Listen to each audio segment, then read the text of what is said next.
You are Locked On Packers, your daily Green Bay Packers podcast. Part of the Locked On Podcast Network, your team every day.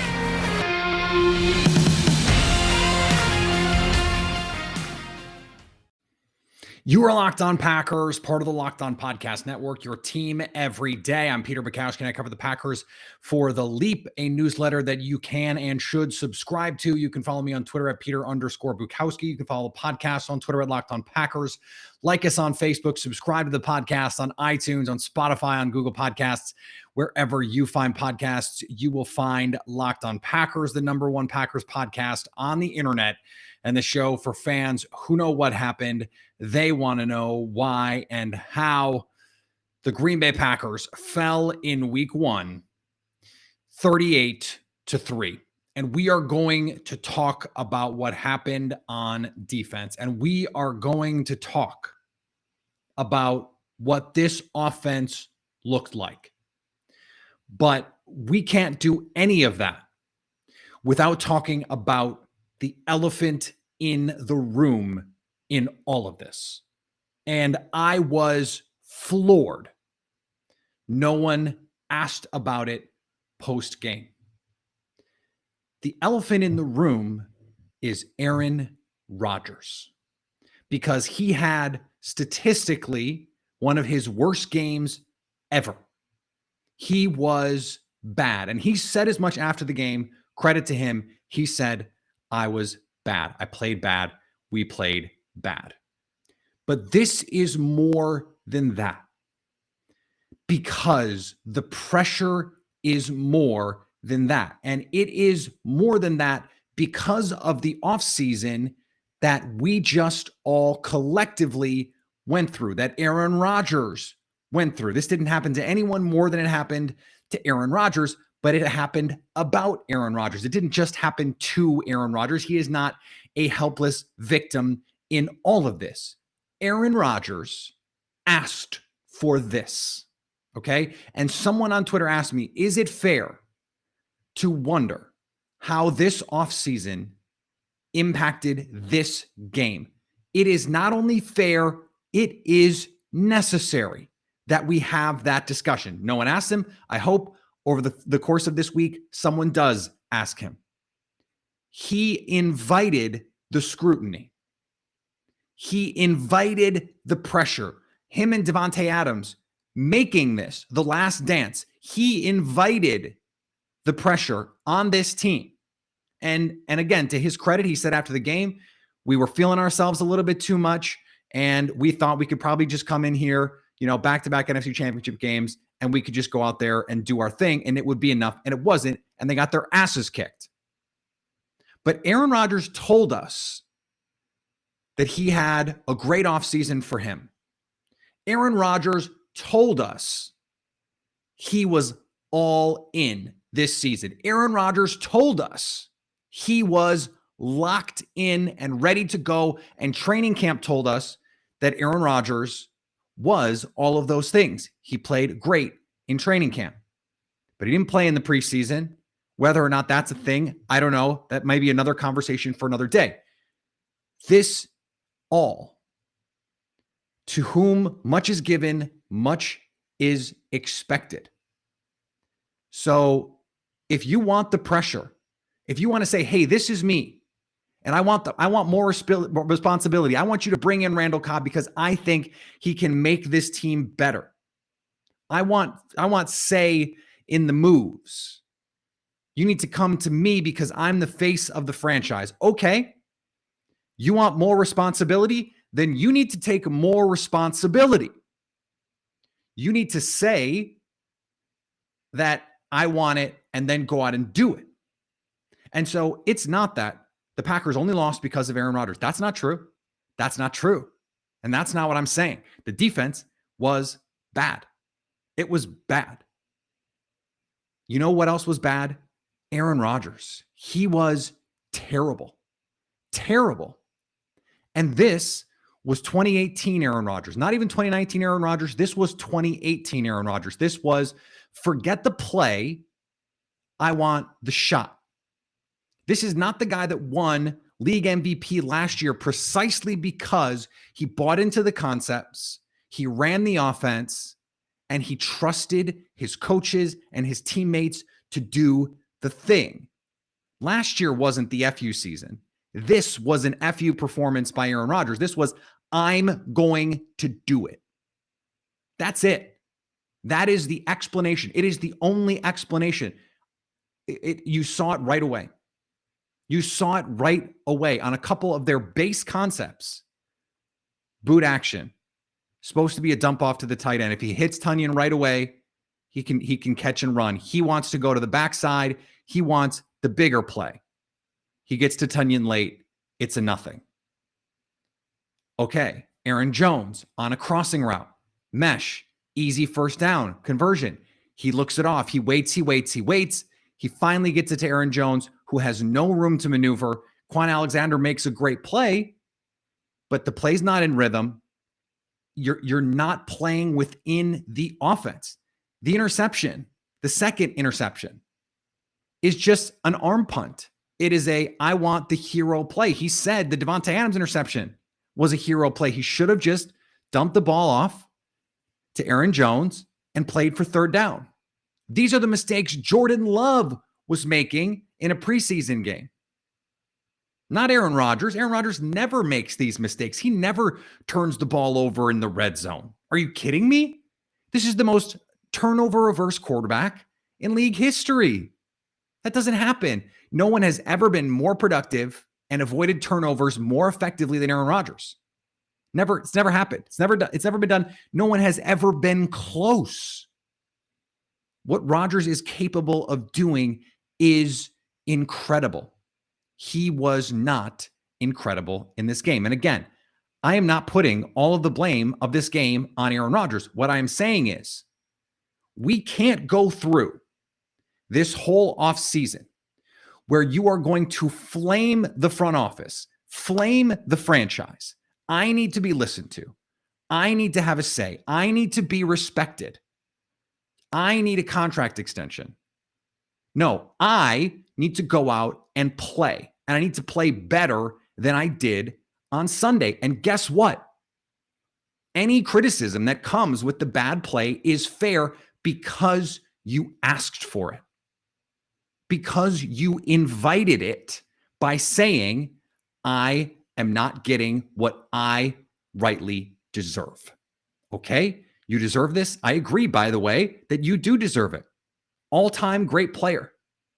Incredible season last year.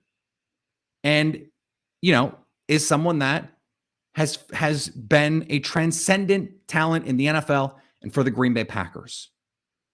But these are the moments you can't have when you have this offseason, when you say, I don't need the work. Because guess what? It turns out everyone needs the work. Tom Brady was playing in the preseason.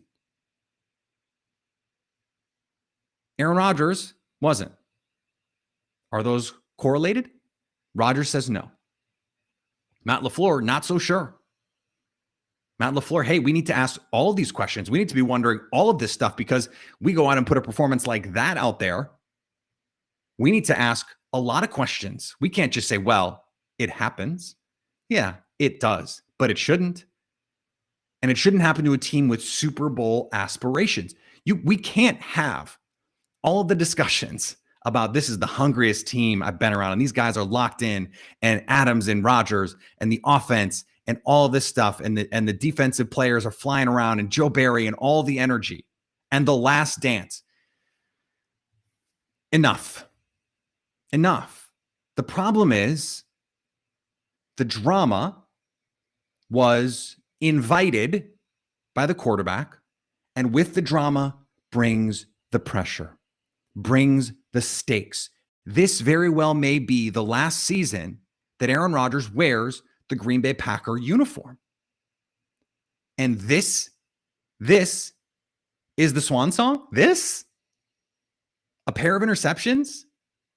One of the worst passer ratings ever? I mean, ran into a sack, a brutal interception in the red zone, an arm punt from your own end. I I mean, there were a number of times in this game where he looked off receivers underneath who were open that would have picked up yardage that he would have thrown the ball to last year to try and hit plays down the field. And this was when the game was still in the balance. This was before the game got completely out of hand. He did not play like 2020 Aaron Rodgers. He played like 2018 Aaron Rodgers, the guy who was pissed off at his coach, who was pissed off at the team, and played hero ball. That's the version of Aaron Rodgers that we got in this game. So, okay, maybe it's just a thing that happened. There's no correlation to what happened in this offseason. I'm willing to accept that is the case. I'm not saying that it is, that these things are definitely correlated, but the invitation now to do so is there. The pressure is now amplified even more than it was before. And it was amplified then. If this truly is the last dance, if this is the last year that they get to go chase a Super Bowl, then this cannot be the level of play from the most important player on the team. And I'm sure, Aaron Rodgers said we're going to have it figured out by next week. I'm not so sure about that. But I trust Aaron Rodgers to get things ironed out to the best of his ability. But you go back to 2018, he never quite got it ironed out. Now, he wasn't playing with the same caliber of receivers, although some of the names are the same, wasn't playing with the same caliber of offensive play designer. This was a team last year that had the best schemed offense in the league. They had the number one offense, period, production-wise, but they were number one in pass block win rate and run block win rate by ESPN. They were number one in open receiver percentage, number one in wide open receiver percentage. The offense worked. And it worked precisely because Aaron Rodgers trusted it to work and then did some Aaron Rodgers things because he's Aaron Rodgers. Now, part of this was the weirdness in the first half. Part of this was the defense. Part of this was New Orleans. They played their asses off. Again, none of this is to say this is all Aaron Rodgers' fault. That's what some people will hear, and that's what they want to hear. That's not what I'm saying. What I'm saying is this is what Aaron Rodgers asked for. He asked for these moments. He asked for the pressure. He asked for the scrutiny. He asked for the attention. And so here's the attention you ordered. And this is the performance in one of 17 games in the regular season of what could be the last year of your career as a Green Bay Packer. When you think about it that way, it's a little depressing. It's a little depressing. Is this who Aaron Rodgers is going to be most of the season? No, it won't. It just won't. He's not, 2015 Peyton Manning. And he better not be, because this is not the 2015 Broncos defense. We learned that. So we have way more questions that seem relevant now than we did a week ago, right? If the Packers go out and flip this, they're a good team. They did what they were supposed to do. As someone pointed out to me, I'm like 0 for 9 predicting Packers blowouts against decent teams. I'm going to stop doing it. I'm not going to stop doing it. They should have played a lot better than they did. We know that. They're capable of playing a lot better. But we need to see it. And obviously, there's only so many times that we get to see them. There's only so many opportunities to put it on the field. Matt LaFleur said, we're going to learn a lot about ourselves. We're going to learn who we are after this game. And that's true. And we're going to learn a lot about Aaron Rodgers and his impact on this team, because we had these questions coming in. What if things go sideways? What if they lose some games that they shouldn't lose? What if it doesn't all go so smoothly? How does the locker room respond? How does Aaron Rodgers respond? Aaron Rodgers has made it so easy now for Mike Florio. He's made it so easy now for Colin Cowherd. He's made it so easy now for the people who live to crush him, to criticize him, to do so. He invited that on himself by raising the stakes, by having the offseason, by going to Hawaii, by trolling us on Instagram. He did that. We didn't do that. He did that. And he's the one that played the way that he did on Sunday. So he allowed us to now ask those questions. In fact, he, in a way, demands that we ask those questions. And we are going to continue until, the beatings will continue until morale improves. Well, they just got beat and morale is pretty low. So let's see how they respond. Football season is back. Let's make the most of it with a better way to create your custom pool at runyourpool.com, the premier sports pool hosting service. Run Your Pool makes it ridiculously easy to run a football pool with friends, family, or office mates. They offer dozens of formats, including Survivor, Pick'em, Squares, Margin, Confidence Pools, 33, and more.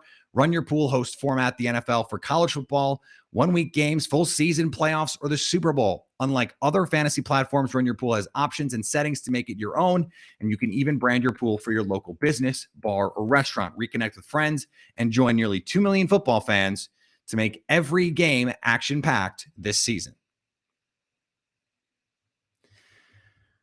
All right, let's talk about the defense.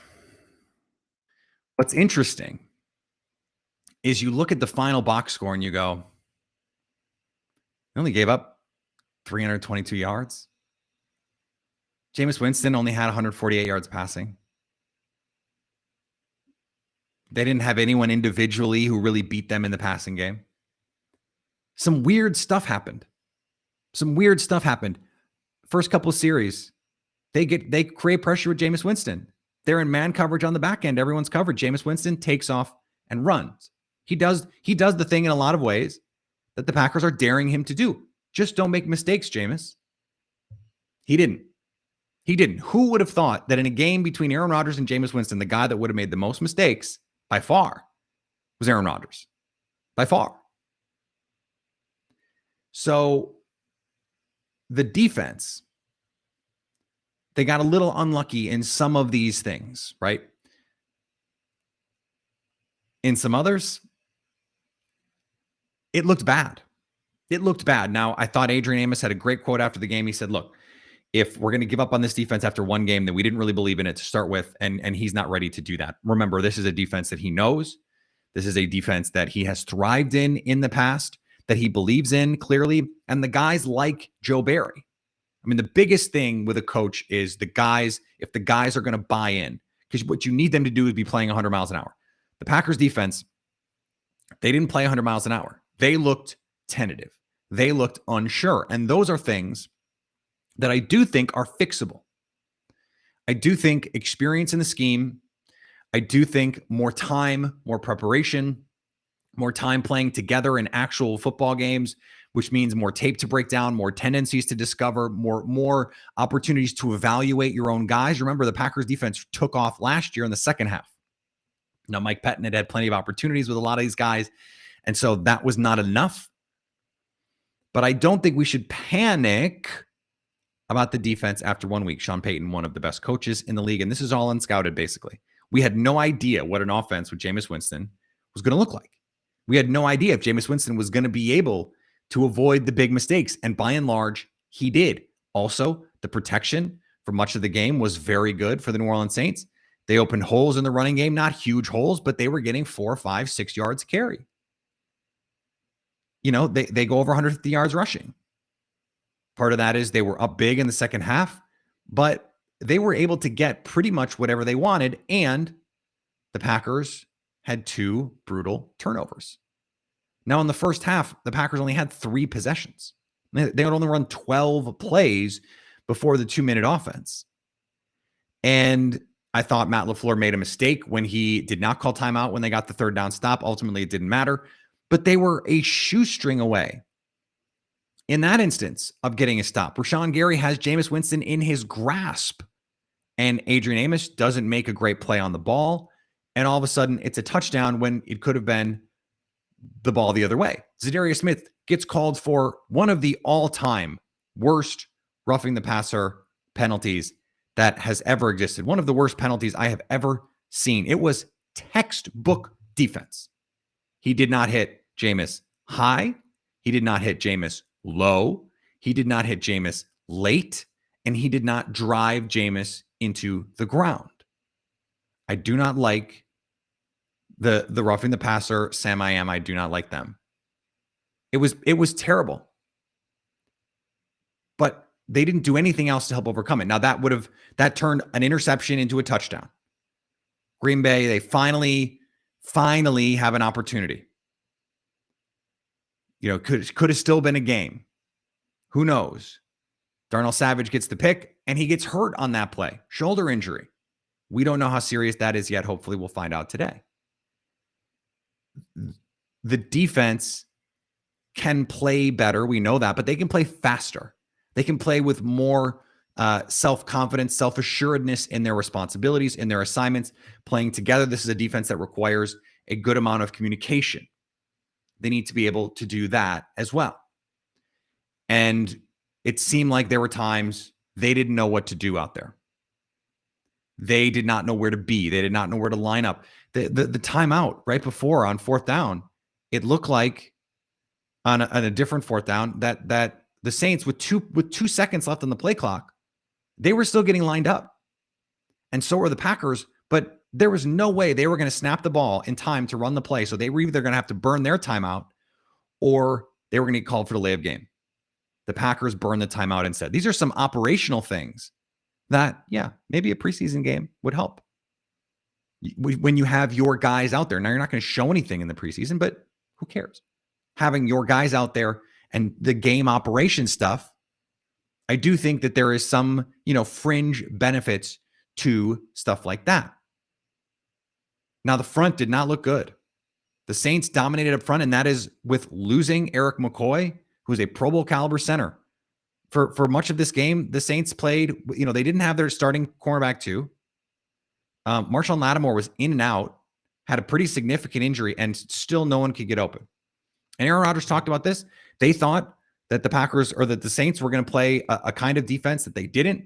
They thought they were going to get a lot of pressure. They played a lot of safe, two-shell, man coverage underneath, and the Packers just didn't run it frequently enough or effectively enough to get them out of that too high. Against the Saints, that is, you think against the Saints in a normal circumstance, even if they're going to bring pressure, you're going to have to run the ball because they're going to play too high. They're going to play quarters. They're going to play cover two. But against the Rams in the playoffs, for example, Green Bay, excellent running the ball. They won the battle up front. Green Bay didn't in this game. Now you're starting Josh Myers. You're starting Royce Newman, two rookies. We're going to finish the show talking about them. This defense, I don't think it's time to sound the alarm just yet. Sean Payton in week one against an offense that no one has any idea what it's going to look like. You're putting together some new pieces. Guys are playing in new places. I'm not ready to go crazy on this yet, but Kevin King, I'm done. I'm done. The best defensive play of the game was by Eric Stokes in the one snap of dime that they played. He's got Adam Troutman in man coverage, and he gets a PBU. Put the guy on the field. What are we doing? What more do you need to see from Kevin King to tell you what he is? We know what he is. And he's only going to be that. And Rodgers invoked this the other day on Pat McAfee show. The definition of insanity is doing the same thing over and over and expecting different results. And yet here we are with Kevin King over and over and over and over. I was shocked that they didn't do the Elton Jenkins and get him rotating in there. Shocked, especially with the caliber of receivers that the Saints have. And let me put a bow on it this way with the defensive conversation. Alvin Kamara wasn't like he killed the Packers. 4.2 yards a carry. It wasn't like the run game, just the traditional run game was gouging the Packers. They played decent. Jameis Winston killed them on some scrambles. I think you can find the silver linings with the defensive performances. The Kevin King thing, no. And the defensive front just didn't play well enough. All the hype with Kenny Clark, I thought he was probably one of the better interior players. We didn't see Kingsley Keke. We didn't see Dean Lowry. Those guys did not make an impact. Is it time already to start talking about, okay, TJ Slayton, he's got to play more because you have to be able to handle these fronts. They played traditional nickel. They played the bigger fronts, and they still were not able to get the stops that they were able to get. You hurt yourself when you can't create negatives. Then the one negative they had got called back. If it's just going to be 4 or 5 yards a play, every play, and you're not getting any negatives, you're not getting any incompletions, 6 incompletions in this game, and all the runs are positive. It's okay if you're offensively just getting 4 yards a carry if you're not getting a 3-yard run and a 6-yard run. If you're just getting 4 every time, you can keep your offense moving. You want to stay away from those 0-yard runs, those 1-yard runs, those 2-yard runs. Green Bay was not good enough getting some of that stuff locked up. I do think they can do that. And again, I think if you're going to look for the silver lining, it's okay. Week 1, weirdness, new quarterback, an offense that you just don't know what it's going to look like. But they got beat up front. And that is something that they're going to have to fix moving forward, or it's going to be an issue. It's going to be a major issue for them. Today's episode is brought to you by DirecTV. Does this sound familiar? You've got one device that lets you catch the game live, another that lets you stream your favorite shows, you're watching sports highlights on your phone, and you've got your neighbor's best friend's login for that other stuff. Well, I want to tell you about a simple way to get all that entertainment that you love without the hassle, and a great way to finally get your TV together. It's called DirecTV Stream, and it gives you live TV and on-demand all together like you've never seen it before, so you can watch your favorite sports, movies, and shows all in one place. That means no more juggling remotes and no need to buy another device ever again. And the best part, no annual contract. So get rid of the clutter and the confusion and get your TV together with DirecTV Stream. You can learn more at directtv.com. That's directtv.com. This episode is also brought to you by our friends at Built Bar. Built Bar is the best tasting protein bar ever. It's the protein bar that tastes like a candy bar. They've got 9 delicious base flavors: coconut, almond, cherry, raspberry, mint brownie, peanut butter brownie, double chocolate, salted caramel. There is something for everyone, and they're all high in protein, high in fiber, low in net carbs, and low in sugar, and yet they taste delicious. In terms of food that is actually good for you, I don't want to call it a health food because that has such weighty connotations. As good a tasting a food as you can ask for. Go to built.com and use promo code LOCK15 to get 15% off your first order.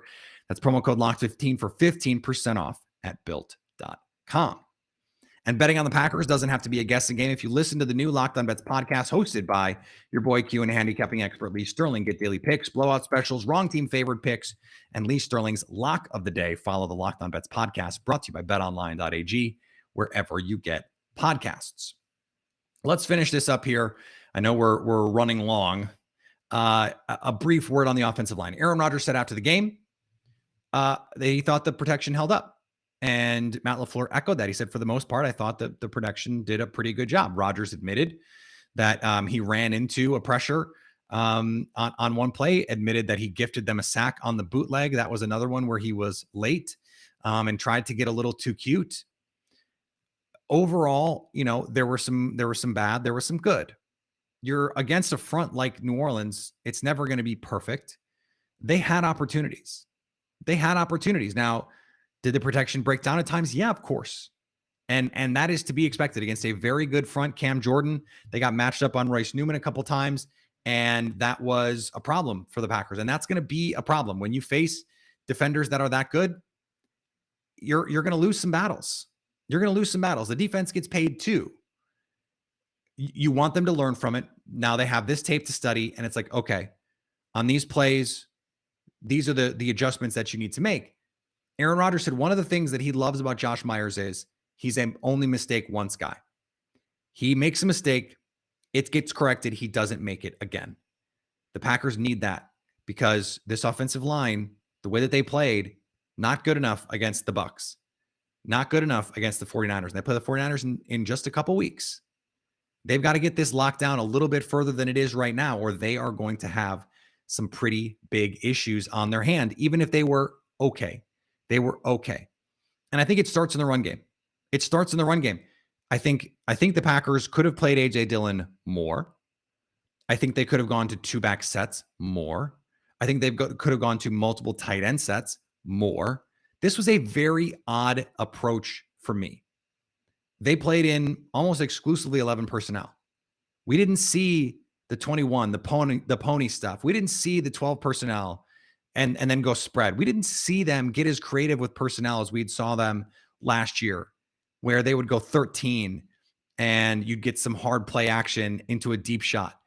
This looked more like the 2019 offense. Now, part of that was they were behind right away, but I don't know. I don't know. And I don't know if what they did with the offense was, try and cater to some of the stuff that Aaron Rodgers wants to run, which means doing more of the 2019 stuff. I don't know why they would do that, because the 2020 stuff was a lot better. But this did not feel like the offense we watched last year at any point. Not even just from an effectiveness or a productivity standpoint, but from an approach standpoint, from a schematic standpoint. And that's the part that I think is really bizarre that they're going to have to get figured out. They need to get back to their identity, which is Matt LaFleur's identity. All right, we're going to be back tomorrow. We've got Expert Tuesday. We've got Zayu doing on Wednesday, crossover Thursday with our friend Matt Derry from Locked On Lions to get you set for a game that the Packers are double-digit favorites in the opening line. So they're well over a touchdown. So they're expected to win this game too. Sorry that I'm going to predict that they win and win big, because they should. The Lions made a game effort against the 49ers to come back. We'll see. We'll see. Follow me on Twitter, Peter_Bukowski. Follow the podcast on Twitter at Locked On Packers. Like us on Facebook. Subscribe to the podcast, iTunes, Spotify, Google Podcasts, wherever you find podcasts, you will find Locked On Packers. Subscribe to The Leap. Our Monday newsletter is free, so go check that out right now. Of course, you can subscribe to our weekly stuff all through the week for a nominal fee. And anytime you want to hit us up on the Locked On Packers fan hotline, you can do that, 920-341-3775 to stay Locked On Packers.